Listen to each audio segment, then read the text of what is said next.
Ravindra Siddipet Ambedkar Nagar.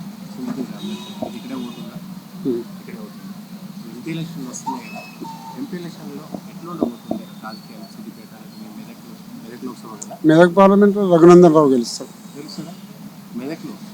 Medak parliament నియోజకవర్గం, parliament నియోజకవర్గం అయిపోయాయి. ఇంకెక్కడ కేసీఆర్, ఇంకెక్కడ హరీష్ రావు అయిపోయింది. దాని గురించి మాట్లాడకపోవడం బెటర్. ఇంకేం ప్రభావం?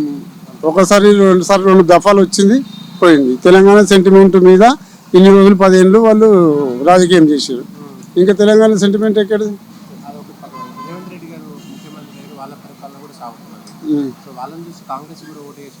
మొన్ననే కదా వచ్చింది. అంటే ఇప్పుడు 50 ఏళ్ళు, 40 ఏళ్ళు, 60 ఏళ్ళు, 70 ఏళ్ళు పరిపాలించారు కాంగ్రెస్ గవర్నమెంట్, సెంట్రల్లో కానీ స్టేట్లో కానీ. ఏం చేశారు? వాళ్ళు మంచిగా పరిపాలిస్తాయి. ఇంకా ఈ దేశంలో గరీబోలు ఎందుకుంటారు? ఎందుకు వాళ్ళు మంచిగా పరిపాలిస్తే ఈ దేశంలో గరీబోలు ఎందుకుంటారు అన్నట్టే కదా.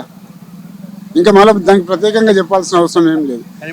వాళ్ళు మంచి పరిపాలన ఈ దేశానికి అందిస్తే ఈ దేశంకు 10 ఏళ్ళు మోడీ అవసరం లేకుండే.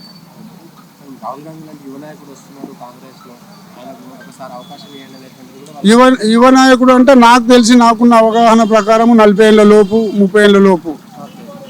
ఆయన 50-52 ఉంటాడు కదా. ఆయన యువ నాయకుడు ఎందుకు అవుతాడు?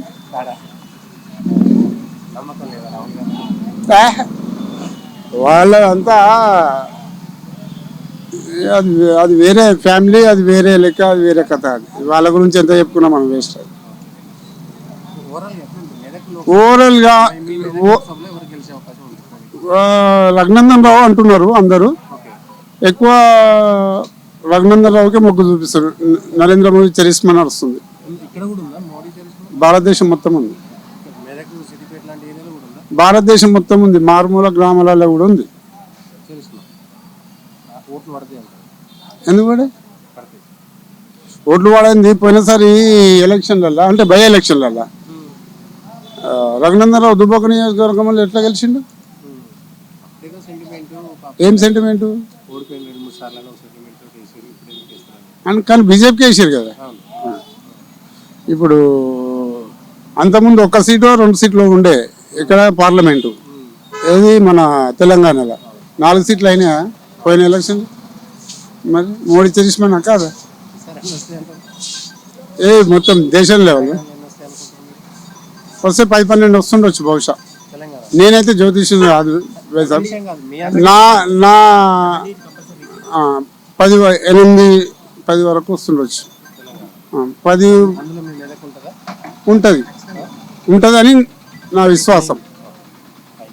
Thank you.